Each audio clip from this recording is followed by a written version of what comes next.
벌레와 고군분투. 처음에는 나도 해충의 알조차 알아보지 못했다. 여러 책을 읽어보고 사과 시험장에서 사과 재배용 달력을 얻어다 사진과 실물을 비교해보기도 했지만 색깔이 실물과 다른 적이 많았다. 벌레와의 싸움으로 나를 지새우던 시절이었다. 새로운 벌레가 보이면 바로 그림을 그려뒀다가 나중에 도감에서 찾아보았다. 당시에는 가족이 모두 매달려 손으로 작업했는데 사과나무에서 잡은 벌레로 슈퍼마켓에서 물건을 담아주는 비닐봉투가 금세 가득 차곤 했다. 어떤 때는 감당이 되지 않아 벌레에게 엄풀을 놓은 적도 있다. 너희들이 계속 피해를 입히면 나도 가만히 있지 않겠다. 그때는 나도 독성이 강한 살충제를 칠 수밖에 없다. 진지하게 그렇게 말하곤 했다. 말을 듣더냐고요? 말을 듣기는커녕 입마리 나방이나 자벌레가 경고문을 써 붙인 상자에까지 알을 썰어 놓았다. 하지만 그 일로 그것이 입마리 나방의 알이라는 것을 알았다. 상자를 나무에 걸어놓지 않았다면 사과나무에 그 알이 붙어 있다는 것조차 몰랐을 것이다. 입마리 나방 알은 나무줄기 색깔과 똑같기 때문이다. 보호색인 것이다. 하지만 항토색 상자 위에서는 지색 알이 쉽게 구분되었다. 이것이 입마리 나방이란 말인가. 벌레를 알아야 한다는 걸 그때 깨달았다. 집에서 학대경을 가져와 핀셋으로 알의 수를 세어보았다. 최소 50개가량이 나란히 붙어 있었다. 그런 정보는 파벌 곤충기에도 실려있지 않을 것이다. 나무 줄기에 놔놓은 해충의 알 덩어리에서 17cm가량 떨어진 곳에는 반드시 오렌지색 무당벌레 알이 있었다. 이 충이 해충의 부화를 기다리고 있는 형국이다.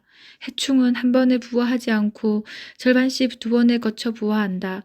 먼저 부화한 벌레는 곧 바로 사과나무 잎사귀를 먹기 시작한다. 그 벌레가 1cm 정도 자랄 무렵 나머지 반이 알을 까고 나오고 때맞춰 무당벌레도 부화한다. 앞서 부화한 해충은 살아남는 반면 뒤에 부화한 해충은 무당벌레에게 잡아먹힌다. 자연의 먹이사슬이 이러하다. 해충이 번성해 피해가 커지면 익충이 나오지만 그래도 해충이 더 사라지지는 않는다. 해충과 익충이 공존하며 어느 한쪽도 모두 사라지는 법이 없다. 대단하다 싶었다.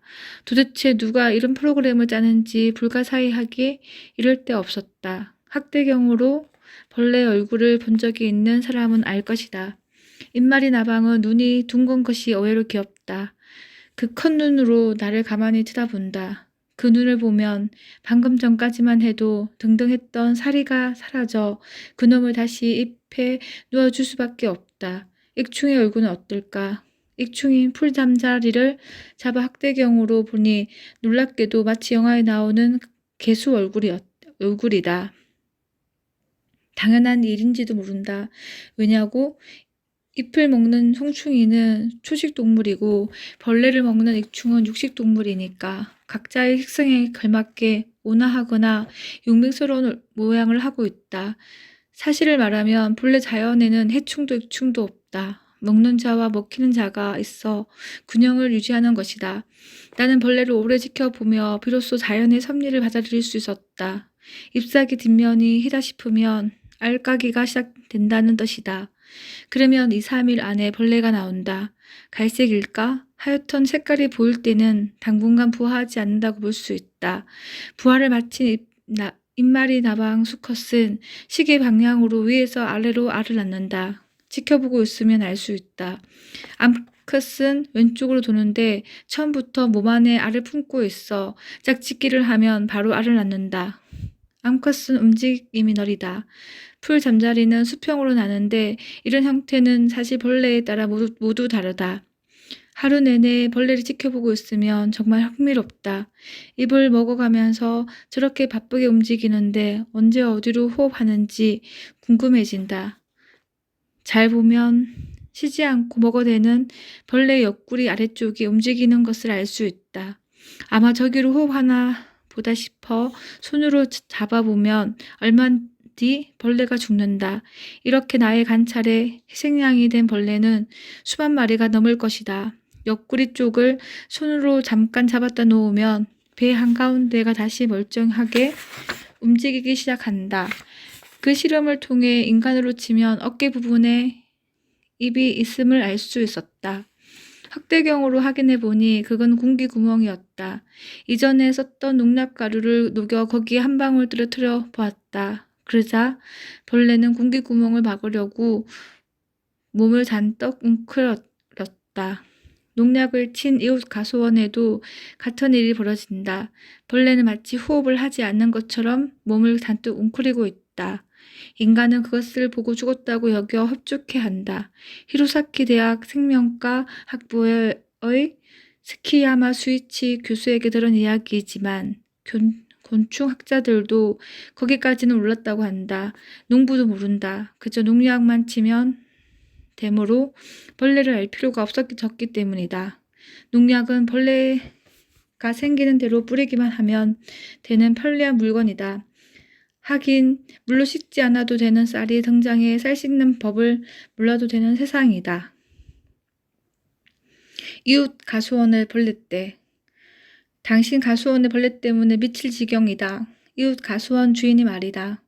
그래서 허락도 안 받고 당신 가수원에 농약을 쳤다. 그런 일이 있었다. 이제 제발 부탁이니 무농약 재배를 그만둬라. 당신 가수원에서 우리 쪽으로 벌레가 자꾸 날아오지 않느냐. 딱한 노릇이었다. 그래서 나는 한 가지 제안을 했다. 정 그렇다면 우리 둘이 가수원 경계에 가서 나방이 어느 쪽에서 날아오는지 지켜봅시다. 그 사람은 웃었다. 기무라, 무슨 소리야. 우리 가수원에는 벌레 한 마리 없어. 만약 벌레가 있다면 모두 당신네 가수원에서 넘어온 거라고.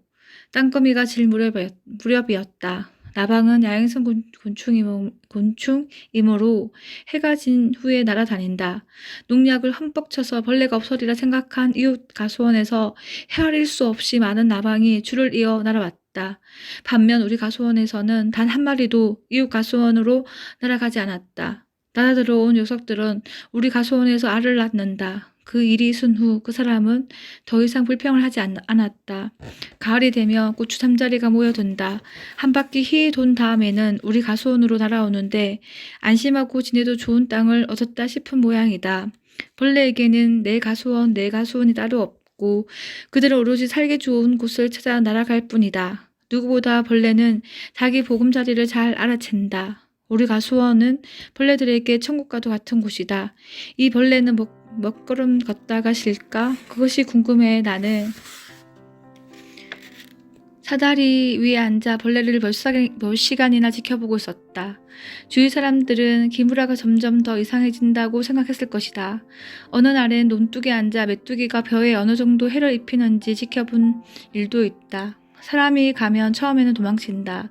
하지만 며칠이고 지켜보면 메뚜기도 이 사람은 해를 끼칠 사람이 아닌가 봐 하고 아는 짓 달아나지 않는다. 경계를 풀고 날아와 벼 잎사귀를 먹는다. 수컷은 벼 잎을 전혀 먹지 않고 암컷은 잎을 먹지만 대신 산란하기 전에만 먹는다. 어느 정도 해를 입히느냐면 한 이삭당 100에서 130개의 나락이 열리는데 그중 많아야 5알 정도의 피해를 줄 뿐이다. 그런데도 헬리콥터를 써서 농약을 살펴야 한다. 그 탓에 해충인 노린재나 이네 카메무시가 생기고 익충인 거미가 모조리 사라지는 사태가 벌어지는 것이다. 사과는 병충해에 약하기 때문에 농약을 사용하지 않기로 한 뒤부터 온갖 방법을 동원하지 않을 수 없었다. 월동 죽인 입마리 나방 알을 없애기 위해 오래된 튀김용 기름에 비누를 풀어 뿌리기도 했다. 이것은 생각보다 효과가 있었다. 그 물이 묻은 알이 호흡곤란으로 질식사하며 조금씩 줄어들었으니까. 작년에는 이랬으니 올해는 이렇게 해보자. 저 입마리 나방은 작년에 이랬으니 올 3월에 알을 없애자. 실패를 거듭하면서도 이런 식으로 어둠 속을 손으로 더듬어 나가듯 조금씩 앞으로 나아갔다. 마침내 입마리 나방을 볼 수 없게 되었다.